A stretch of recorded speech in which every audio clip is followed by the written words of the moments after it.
then we started up the mountain in North Korea.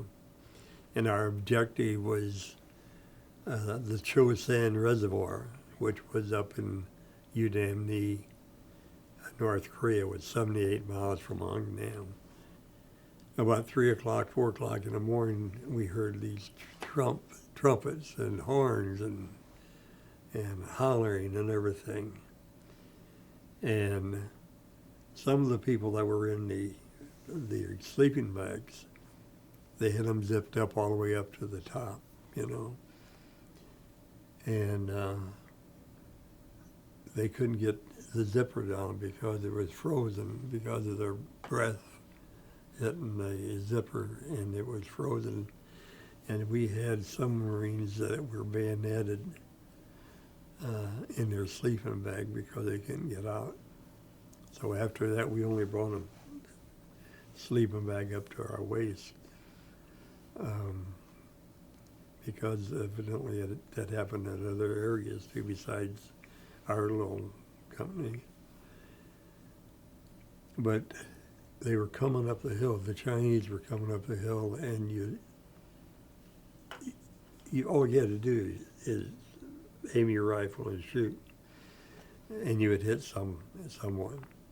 I mean, it was like a bunch of rats coming out of a hill, you know. And it wasn't a front line. They were coming up the hill and back of us too. And so we learned a lesson that night. We had quite a few wounded, quite a few killed. We put up with that for 3 or 4 days, and finally at the same time, the Army generals were saying, keep going forward, you know. You could keep going forward because there were thousands of Chinese. We found out later there's 120,000 Chinese in that area, and we had 3 different sites set up, Hagaru, Coterie, and Udamni in that area. And they had 120,000 Chinese that was surrounding. We finally fought our way back from Udamni down to Hagaru.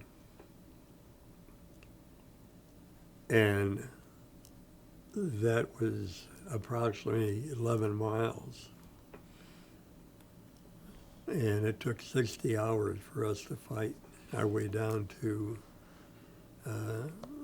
Hagaru, where we could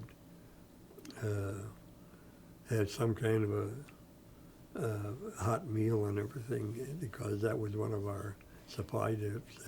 Someone, not me, they came up with the word Tootsie Rolls for ammunition. Well, the Army didn't know our code. They had their own code words. And our commanding officer called down, says, we need Tootsie Rolls, as many as you can get, because if we don't get them, we can't survive the evening. But two 119 planes came flying over different areas, and they were pushing out these canisters with a parachute on them. We started opening the cartons up thinking there was ammunition in there, and there were boxes of Tootsie Rolls. And we said, what is this? And right away our commanding officer realized that the Army didn't know what, and they said, no. We love these Tootsie Rolls that you sent, but we need the ones with the big bang. Well, later that evening, we got the ammunition. But the Tootsie Rolls, we were putting them in our blouse, in our pants, in our pockets, every place we could get a Tootsie Roll, we put it in. And we lived on Tootsie Rolls from probably the 27th, 28th of November until we got down to the ship.